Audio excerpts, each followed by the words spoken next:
What's up, y'all? Happy Thursday. 10 cards rated, day number 163. Just about the only content you've gotten from me all week was 10 cards rated. I'm sorry about that. Holiday season. I'll get caught up soon. I got a slew of content coming out, but for now, we'll have to content ourselves by looking at Magic cards together. Let's start our journey. First card of the day is Radiance Judgement from Urza's Legacy originally. This is 3 mana, 1 or 2 rather, and a white for an instant. Destroy target creature with power 4 or greater. Also has cycling too. Mostly known for the very cool Greg Staples art. Very, very cool, but it's actually not too bad of a card in its own right. We have other white cards right now that for less mana have abilities like this, like Valorous Stance comes to mind, although I think that's toughness. We have a couple that care about the power of the creature, and usually they're less mana, but you can't cycle them, can you? You can't cycle those. I'd say the ability to cycle it from time to time is really good, so not too bad. And in cycling decks, you're going to be cycling it anyway, and if you don't cycle it, it's a removal spell. I don't hate this thing at all, man. I'll give it a 4.1. Not too high. I was going to go higher than that, and I realized it's a bad idea, so 4.1's high enough for sure. So second card is Shamanic Revelation. This is a very good card right here, originally from Fate Reforged. Yeah, this is 5 mana, 3 and 2 green for a sorcery. Draw a card for each creature that you control. Nuts. And also ferocious, you gain 4 life for each creature you control, power 4 or greater. So pretty cool little life gain mode on it. You can gain 12 or 16 life on some boards, more than that on others, but it's really the 5 mana draw a card for each creature you control. Super simple line of text right there that it's probably worth exactly this much mana. I don't know if I'd want to pay any more for it. Paying any less would be nuts. Very good. So I think 5 mana is about right. And a lot of green decks are going to draw anywhere between, 4 and their entire deck.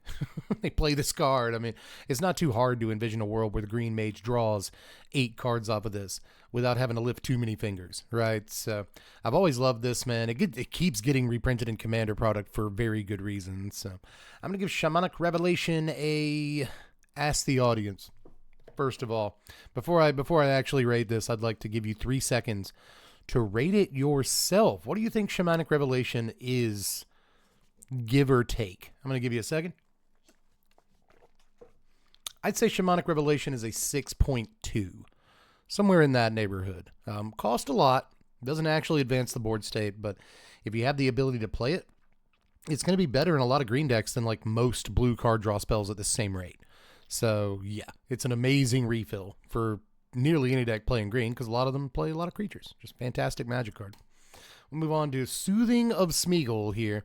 This is how it's supposed to look. It's from Lord of the Rings, Tales of Middle-earth. 2 mana, 1 and a blue for an instant. Return target non-token creature to its owner's hand, and then the ring tempts you. But, yawn. I sleep, I guess. It's just set mechanic. Way too convoluted, hard to remember everything that it actually does. Set mechanic. Plus normal bounce effect. God, and it's non-token, and it's creature only, and it's, oh, God, that's a lot of restrictions for something like this. A lot of bounce spells are going to be better. So I'll just go with a 2.9 on this. I'm not a big fan. No. Next is Scuttletide. Good name for a card. It's from MH2. 2 mana, 1 and a blue for an enchantment. Pay 1, discard a card. Create a 0/3 blue crab creature token. Also has Delirium. Crabs you control get +1/+1 as long as there are 4 or more card types among cards in your yard. So if you have Delirium, it's a crab anthem for just a couple of mana. You can hear the song, can't you? How many of you are aware of the crab song anyway? That one. The one with the crabs. If you don't know what I'm talking about, you're just like, what? But yeah, this is cool. I actually think this is quite good. It's only 8 cents, but sometimes you want to discard stuff. Like a lot of times you want to discard cards. And if you draw like garbage for the turn that you don't need, then I guess you get a crab out of it. It could be worse. I think this is very cool, and I'm interested in it in like a cube or draft setting or something like that. But even in Commander, I could definitely see like a token factory that filters cards being like great. So I'm going to give this like a 4.8. It doesn't have all the power in the world, but I could see, you know, as an aristocrats kind of guy, I like to have tokens around to sacrifice. I could definitely see this being good.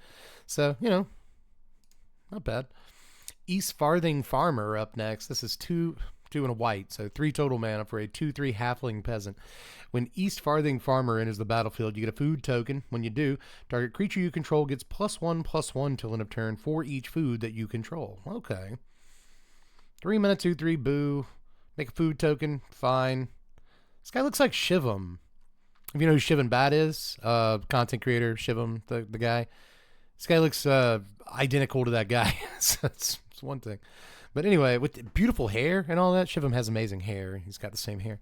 Anyway, when you do a creature, so like in your food deck, I guess you can give a creature like +2/+2 on curve, +3/+3, something like that. I don't know. It's kind of poopy, but I guess like some food decks might want it. I'll just give this a 3.38. 3.38, sure. Somewhere in that neighborhood, dude. Clever Impersonator. This guy's okay, man. He's from Concept Arc here. 4 mana, 2 and 2 blue for a 0/0 shapeshifter.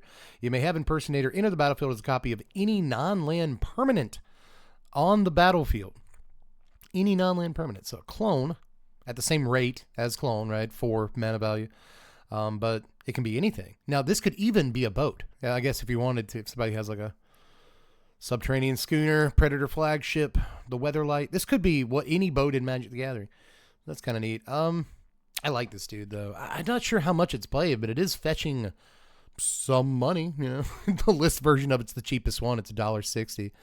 You know, normal cons is like $2.50. So, but that might just be because it's mythic. But you know, I've said this before. Like there are mythics from old, like out of print standard sets that are, you know, within the last like 5 to 10 years. You know, they're not old enough to command any real prices.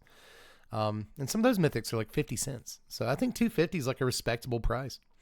Impersonator, it's not the kind of card every blue commander deck needs to play, but I could definitely see shoehorning it in, you know, even when it doesn't belong. I'll give this card a 5.4. But I'm a little interested in how you feel about this one too, because I think that'll get like a wide range of ratings on a card like Impersonator. I think it's quite good. Next is Jaheira, Friend of the Forest from Commander Legends Battle for Baldur's Gate. I have not seen this card in my life, and it's like $4.50 to get the normal one. If you want a stupid looking one, it's $3.39. This is supposed to look like, you know, the Dungeons and Dragons books, like the monster manuals and stuff, and like it's a good aesthetic. I just don't like it on a Magic card. And then this one is super dumb looking. It's like the metallic foil. It's always way too dark. Don't do it. So if you want a normal one, $4.50. 3 mana, 2 and a green for a 2/3 legendary human elf druid. Okay, tokens you control have tap to add a green. Choose a background. So you can pick a background with this, and it actually has a pretty good ability. It's not bad at all, man. So, you know, we just saw a food card, right? In your food deck, all your tokens now tap to make green. Although you could do that with Knight of Sweet's Revenge, and it's only like a mana more than this. Maybe you just play them both. This is your commander, and you play Knight of Sweet Revenge in your deck too. But altogether, man, it's okay. You get a background too. Dice to cut down. That's my standard brain working on me right now. It's like a 3 mana creature that dies to bolt is not great, even in Commander. I swear to you.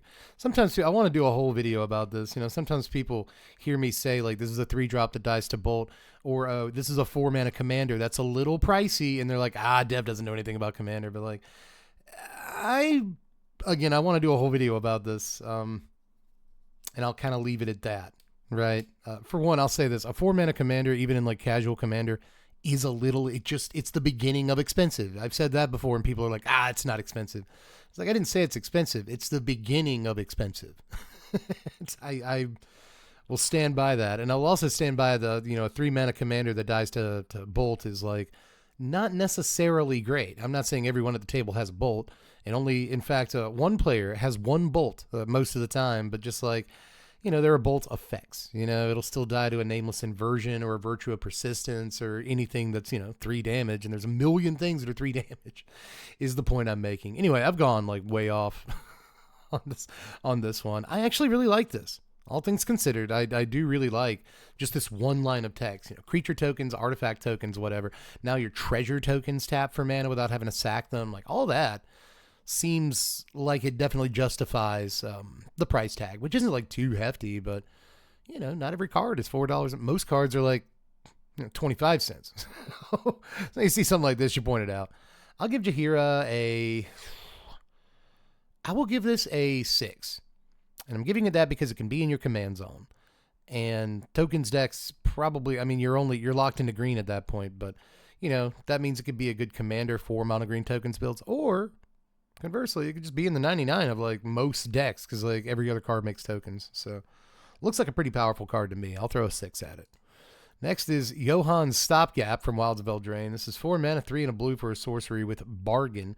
The spell costs 2 less to cast if you bargained it. Return target non-land permanent to its owner's hand and draw a card. So reminds me of Into the Royal.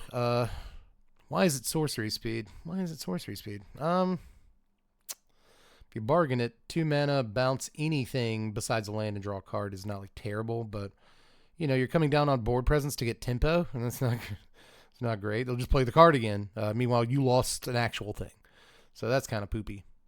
If you pay 4 mana for it at sorcery speed, that probably doesn't feel great. I will give this a 2.6. Somewhere in there. Bounce draw card is like decent tempo, but sorcery speed really does kill this card. But next is Orchard Elemental here from Conspiracy Take the Crown. 6 mana, 5 and a green for a 2/2 Elemental with Council's Dilemma. When Elemental enters the battlefield, starting with you, each player votes you for Sprout or Harvest. Put 2+1/+1 counters on Orchard Elemental for each Sprout vote. You gain 3 life for each Harvest vote. None of that's very good, honestly. So if you need the life, you'll vote for that, so you get at least 3 life when it enters the battlefield. But if you vote for the counters, it's a 6 mana 4/4. That might be a 6 mana 6/6, again, like 6 life. I don't know. Altogether, it's neat. I think it's kind of neat. This isn't the worst like everybody votes card that I've ever seen, but 6 mana, man, come on. I guess the idea is you blink it. You blink it a bunch and you gain a bunch of life, but like so, it's a big deal. I guess you'd probably be doing more with your blink spells than this. I'll go with a solid 3. I'll just leave it be at a 3. So final card of the day here is Burning Rune Demon. Boy, you're a cool dude, man. 6 mana, 4 and 2 black for a 6/6 Demon Berserker from Kaldheim. And this guy flies. When Burning Rune Demon enters the battlefield, you may search your library for exactly 2 cards not named Burning Rune Demon that have different names. If you do, reveal those cards. An opponent chooses one of them, put the chosen card into your hand, the other into your yard, then shuffle your library. So what if you don't mind if either one of them goes into your graveyard? Right? That's the idea. So you play Burning Rune Demon, now they have to deal with a 6/6 flyer. The deal is, if they deal with your 6/6 flyer, they still have to deal with one of the other things that you went and got. So you play that, right? And if they deal with that, well, now you got a Burning Rune Demon and 3 guys in your yard. So if you have any sort of reanimation whatsoever, right? It's just, sometimes you get the Burning Rune back, but you can get anything back. It could even be a boat. Burning Rune Demon, very good Magic card, dude. I imagine this probably sees some play in Commander. Yeah, 476 price tag. You see some play in Commander, dude. Especially considering, what is it, Kalia of the Vast is one of the top 10 commanders all the time. Like over the last 2 years, over the last month, everyone's building Kalia deck. She's very popular.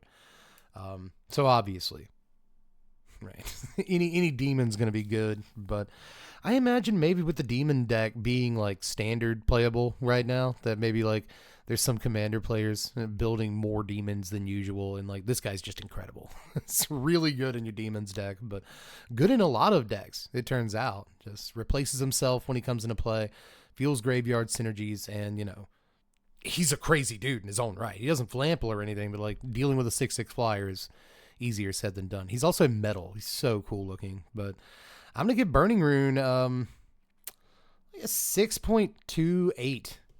I think this is a more than solid Magic card, but there's going to be a lot of times where like you make other decisions. You don't play this guy when he is just kind of generically good, but maybe your deck wants to be more all in on synergy and stuff. You just don't find room for him. But I do think besides being generically good, again, he goes in a couple of different like demon centric commander decks. So sweet dude here.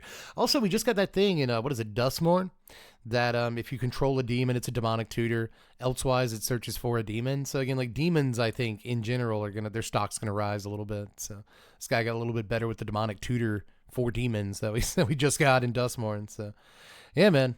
Yeah, man. Love Burning Rune. I'm glad to see you, buddy. I hope you get reprinted at some point. But that is it for today, ladies and germs. I will see you guys on a beautiful Friday morning. Bye.